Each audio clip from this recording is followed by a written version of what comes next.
Hi, this is Larry London. Welcome to Border Crossings. And today we are joined by a singer-songwriter who has just put out her sophomore album, If Things Go South. We've got with us Kaya Stewart, who is in a studio right now in Hollywood, California. Welcome to the Voice of America. Hi, how are you? Thanks for having me. It's great to have you at the young age of 22. You have been doing this for a long time. I guess you even made a deal with your famous father, whose name is Dave Stewart, for those who may not know of the Eurythmics fame. But your dad said you can drop out of middle school if you write songs. That was the plan. So, well, I had a couple songs that I had to write, and they had to be really good, and I had to spend a lot of time on them. And that was kind of our deal. I was really, really unhappy in school, and I already knew what I wanted to do at a really young age. And it was almost like, okay, if you're serious about this, then you really got to put your head down and get to work. And I did, and that was our deal. And now I still do the same thing. So I think it was a pretty good deal. Now, did you decide that this would be your business because of your father's success and the exposure you had to the pop world? And I mean, you know, there's Dave Stewart, Annie Lennox, they're the other Eurythmics. They're selling out 50,000 seat stadiums, platinum records. He's in the, you know, he in the Rock and Roll Hall of Fame now. Is this what inspired you to get into music, or was it inside you even regardless of what your father was doing? I think anyone who's a songwriter, a musician, it's something that I feel like we can all relate to. Is you know from a very young age, like you're drawn to it. I was really lucky to be surrounded by great music and great musicians, but I think it was something that I was just drawn to from the minute that I could open my mouth and sing. I knew that that's what I wanted to do. And not many people have, you know, start writing songs and releasing songs in their teens. I mean, you know, you were doing that very, very early. Do you go back and look at the music that you wrote when you were 14, 13, 12, whenever you're writing songs? I think it's funny because when people ask me this, I think anytime anybody looks at something they did when they were 13, they're embarrassed. But as much as I'm like, okay, I'm a different writer now, I still am proud of myself. I mean, that's not an easy thing to do, is write an album at that young of an age. So although I'm not sure if it's something that I would listen to now, I'm still really proud of myself for doing that and accomplishing it. Now, the new album, If Things Go South, I guess you co-produced with your dad. Your dad helped you on the new album. Yes, he did. So what exactly does dad bring to you as a musician? What does he tell you? Is he harder on you because he's your father? Is he more lenient on you? What do you think when you're working with your dad? What's it feel like to you? I mean, I think honestly, it's like if he works with anyone else, and me and him we're so close. We're best friends. We always have been. And anyone who works with him knows that he's such an easy person to work with. And it wasn't like a sit down decision where I was like, hey, do you want to help me? I'll help you.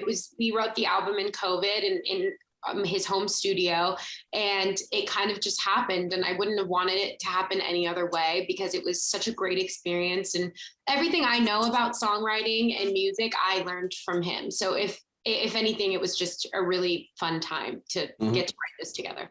So you got to hear some Eurythmics songs before the rest of the world heard them. I mean, when they were making songs and you were very young, and dad would say, hey, listen to this, Kaya. I mean, what was it like growing up in the house with your dad being the music celebrity that he is? It was amazing. I mean, of course it was amazing. I mean, we're really lucky that we're really close, and I happened to fall in love with music just like he did. So I think my excitement kind of fueled his excitement. When I loved something, he loved it even more, and vice versa. So just being able to be around that and experience that totally influenced probably why I am where I am now. I mean, I understood why people fell in love with making music like he did. What do you think the best advice he gave you so far is? That the second I stopped loving it, I shouldn't do it anymore, because I feel like this is very much a career that you have to be in love with and care about more than anyone else. I mean, you're your own biggest fan at the end of the day. So if you're not loving it 100%, then no one else will. I just can't imagine sitting at the dinner table and, you know, people coming over like Annie Lennox and other celebrities. I mean, to you, it's everyday life. You don't know anything any differently, but to the average person, that's, you know, I mean, it's a very strange existence. Does it seem surreal to you at all? My parents did a really good job of making sure that we had very normal, I mean, as normal as it can be, lives. I mean, me and my sister, you know, went to school.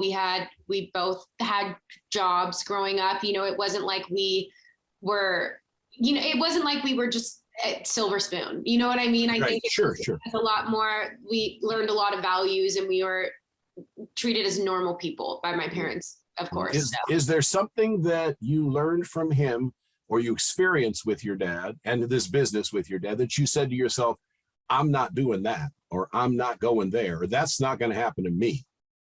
I don't, I think I can't really think of anything on the top of my head. One thing I can think that I definitely will do is he's so nice to everyone he works with. And I think that, not him, but I've been around other musicians who aren't that way. And I think seeing people who aren't that way has really made me realize how far you can get by just being kind to people. So I think, not from him, I mean, he's the nicest guy in the world, but just for around other people, I think that's something I learned.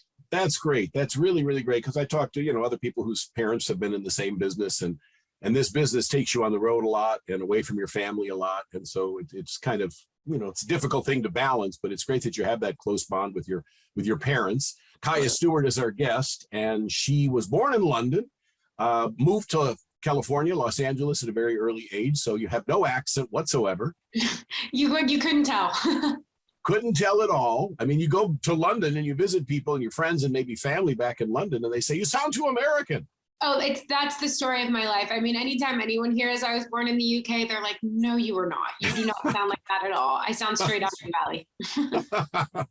Kaya Stewart's here with us, and we're talking about her new album, When Things Go South. We're going to dig a little deeper into the new album, her second album, as we go throughout this episode of Border Crossings. But right now, I'd like to ask if you do a song for us. Absolutely. Yeah, let's do it. What are you going to sing? I'm going to sing 3 songs for you guys today. The first song I'm going to sing is called Independence. It's one of my favorite songs on the album. All right. Independence from the album When Things Go South. Here's Kaya Stewart.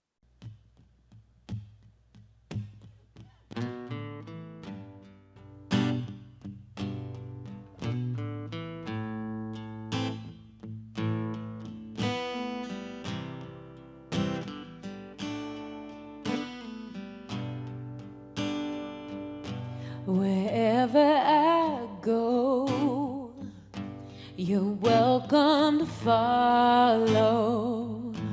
I'm good on my own, but if you got time to borrow, I would love to get to know you better, as long as it's on my terms and my rules are firm.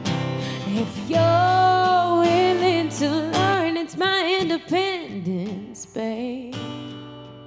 It's my independence, babe. It's my independence, babe.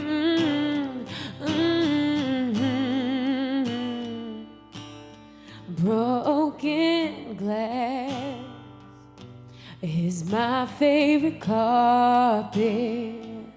So if we're gonna last, then let me be honest. I would love to get to know you better, as long as it's on my terms and my rules are firm. If you're willing to learn, it's my independence, babe. It's my independence, babe. It's my independence, babe.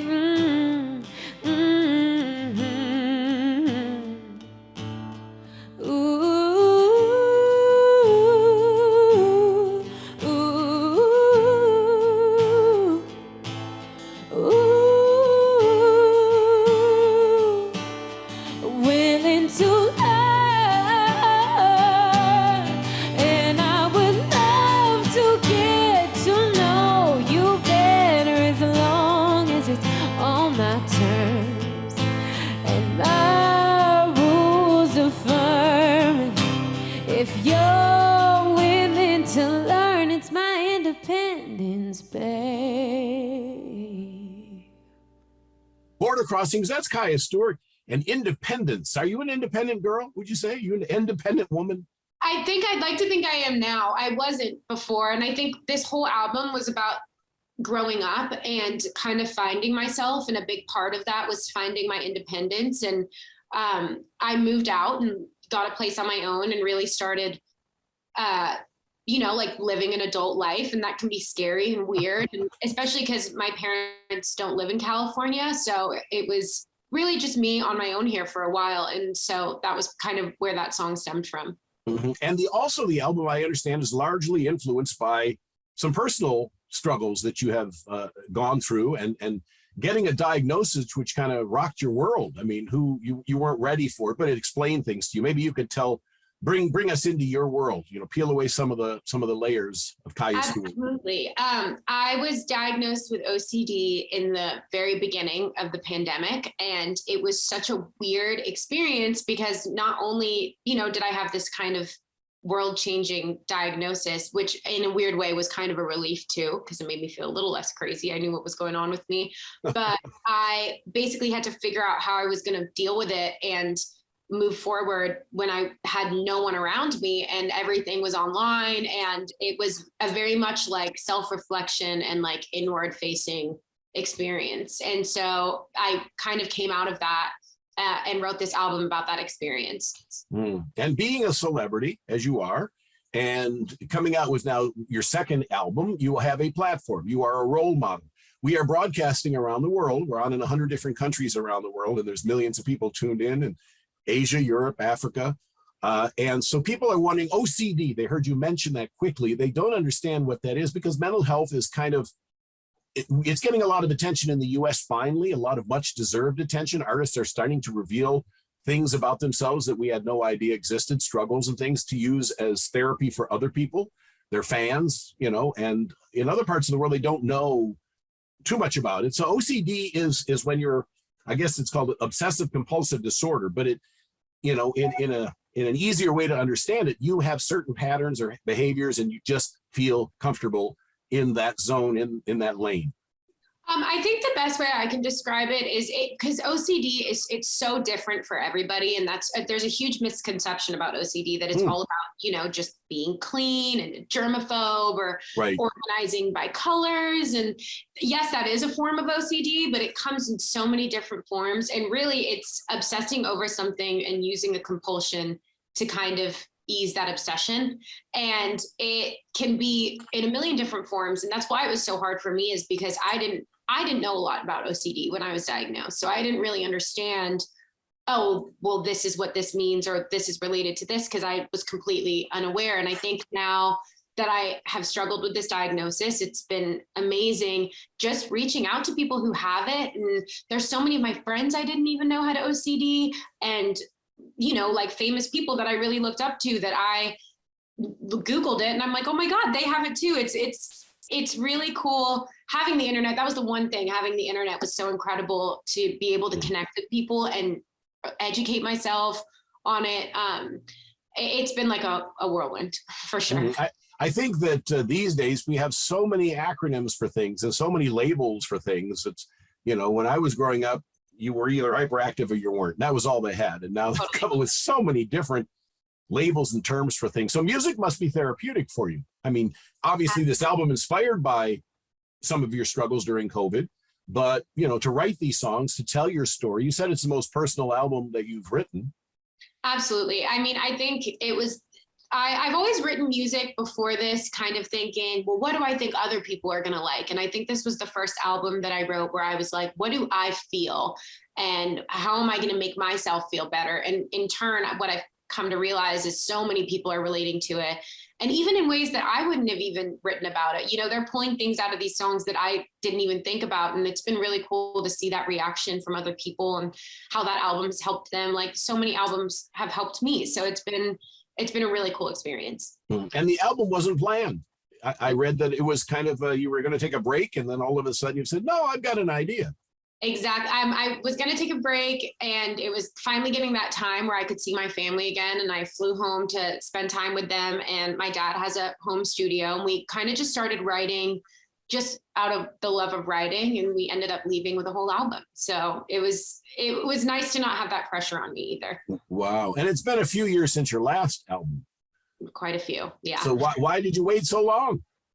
I think, starting out making music so young, I was still figuring myself out during that time. And as I've grown, I've come to realize that these albums are really growing with me. And when I write them is usually out of a time of when I really feel solidified in myself at that moment. And 5 years from now, I could look back on this album and be like, I had no idea who I was. And I think that's what's so cool about being a musician, is being able to look back at how you felt and the work you've done 5 years ago, 2 years ago, 5 years from now, and see how you've changed. And the new single is the title track, When Things Go South. Yes. All right. So we're going to ask if you do another song for us. Absolutely. This next song is one of the most personal songs to me on the album. It's called Till I Fixed It. Till I Fixed It, Kaya Stewart.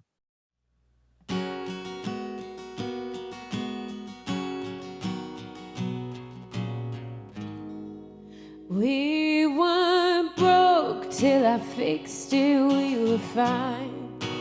We don't need dirty laundry on the line. And everything will heal itself if you just give it time. We weren't broke till I fixed it, we were fine. We were fine. It was just a Tuesday morning. Did I have to start again? Can we have a cup of coffee without bringing up our sins? I don't wanna know about every single place you've been. So why do I keep torturing myself time and time again?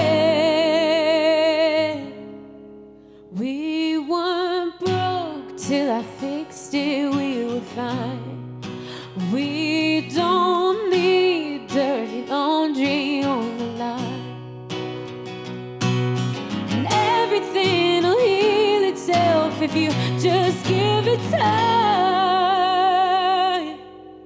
We weren't broke till I fixed it, we were fine. We were fine.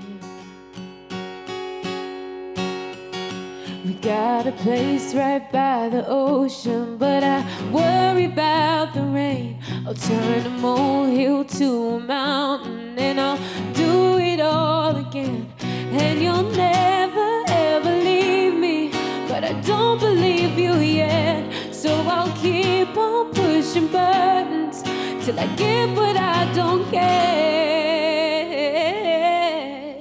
We weren't broke till I fixed it, we were fine. We don't need dirty laundry on the line.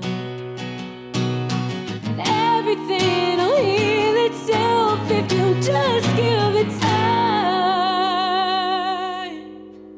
We weren't broke till I fixed it, we were fine. We were fine. Border Crossings, Till I Fixed It. That's Kaya Stewart. When Things Go South is the name of the new album. So what did you have to fix? And why was that song the most personal to you? I think there's a really common saying that, like, if it ain't broke, don't fix it. And that's something. This song is truly about having OCD, and it felt like I was constantly trying to fix a problem that wasn't there, and that was my problem. It was, it wasn't broke until I tried to fix it. And I think it's something that so many people can relate to, regardless of having OCD or not, is not being able to live in the moment and always worrying about, what's the next thing, what happened beforehand. And it was the hardest song to write, but I think the most heartwarming song to hear. Are you a perfectionist? I am in aspects of my life, but for some reason with music, I feel like music has been the one thing that I haven't found that my mental health has infiltrated, which is really nice. It's great, because being a songwriter who's a perfectionist, that's two different worlds. That's, Absolutely. I mean, I don't think that I ever try to write a perfect song. I mean, as long as I feel like I'm getting out of it what I needed to. And so this album is filled with songs that have many different themes or stories, and one of them is heartbreak. How can such a beautiful young girl like you experience heartbreak? Come on, there's no heartbreak in Kaya Stewart's life. What guy would be stupid enough to break your heart? I think that it's so. I mean, I've been in a relationship for a really long time now, but I was really reflecting on heartbreak when I was younger, and it's so funny when you're that young how world ending a breakup can be. And looking back now, I'm just like, oh my gosh, I had no idea what I was talking about, or I was so dramatic. But at that time, I mean, looking back at it as an adult who's in a great relationship and has been for a long time now, it's interesting to reflect on those times and look back and kind of analyze them now compared to how life altering it was when I was younger. And you were inspired by Alanis Morissette and some of the more rock alternative female singers, I guess. Absolutely. I think the thing that inspired me the most was strong women who were saying very uncomfortable things. And I think that was something that really shocked me when I first listened to Alanis Morissette. Was like, I can't believe she's saying this. You know what I mean? Like in a song, but at the same time, I'm like, but that's totally how I feel. And that's totally how so many people feel. Someone told me the other day, being an artist and being a musician is really having a platform to say things that other people don't have the platform to say. And I think that was a lot of this album, was getting out all the things I wanted to say, because I know that I'm not the only person that feels that way. And so how does the title role model feel to you? I mean, when you look at yourself at just 22, to think that there are 14, 13, 12-year-old young fans who look up to you and aspire to be like you, I mean, that's a lot of pressure at your age. I try to look at it differently. I mean, because I started making music so young, I feel like the fans that I have really grown up with me. And a lot of my fans that I meet are my age. And that's a crazy thing for me to understand, because they were like, oh yeah, I started listening to you when I was 15 and now we're both 22. And honestly, we're going through the same things. And I mean, I've spoken with fans before about breakups and like, oh my God, I just moved out. And I'm like, me too. Like we're going through the same stuff. I just happened, like I said, to have a platform to sing about it and talk about it. But I feel like I'm really just speaking for everyone who's my age. Do you have a story about a fan that came up to you and said, that song that you wrote, it saved my life or changed my life? Or, are there instances where these fans come up to you and your songs has really hit them in a different, special way? I think the wildest one for me probably is I played the Warped Tour when I was really, really young. I was like 15. And I think just the response of, like I said, like the audience was my age, and being able to meet them afterwards and them tell me, oh my God, I feel that way, or I understand what you're saying. And where did you go to school? I went to school like down the street from you. And like, you know what I mean? It was like this weird, like we're in the same world, but we're on two different, we're in two different sides of the world, but we're the same people. So that was the coolest experience for me. Singer or songwriter, which would you put in front of your name first? Songwriter. Songwriter first. Wow. So who would you like to write for that you haven't written for already? Oh, I mean, my dream person to write with would be Maggie Rogers, because I love her as a writer and a performer, and she's my favorite right now. She's really, really talented. She's been on the show before a few years ago. Oh, cool. That's so cool. Yes. So you have plans for a tour? Will Kaya Stewart be going around the world? It's all coming up. I mean, I recently I made a film with my album, and it's gotten into a couple film festivals, which I'm really grateful for. So that's kind of been a whole new world for me that I haven't, explored yet. So I've been working a lot on that. But I mean, with COVID, everything's coming back, and we'll see. There's a lot going on. So So acting is something you want to do? I do. I act a little bit. I have started to focus on it a lot more, which has been really cool. Can you cry on command? Cry. Oh, I wish. That is one thing I need to learn. I've always been so impressed by people who can do that. Kaya Stewart is with us, and When Things Go South, and the title track is the latest single. The album is out now, and her plans for 2023 are fill in the blank. All of the above. That's all I can say. Doing it all. You're doing it all now. If people want to catch up with you and they want to find you on social media, where do they go? Yeah, it's at Kaya Stewart on everything. And I'm posting about what I'm doing all the time on there, and talking with fans, and it's been really cool having, like I said, having the internet. It's been a crazy thing, but that's where you can find me. All right, you have time for one more song. What's it going to be? One more song. It's going to be the title track, If Things Go South. All right, when things go south, here's Kaya Stewart. Isn't it so lovely? Nobody knows me like I know me, knows me like I know me. Nobody loves me like they loves me like they. Nobody knows me like I know me. How could I be lonely? No one holds me like a homie. Nobody loves me like they, loves me like they.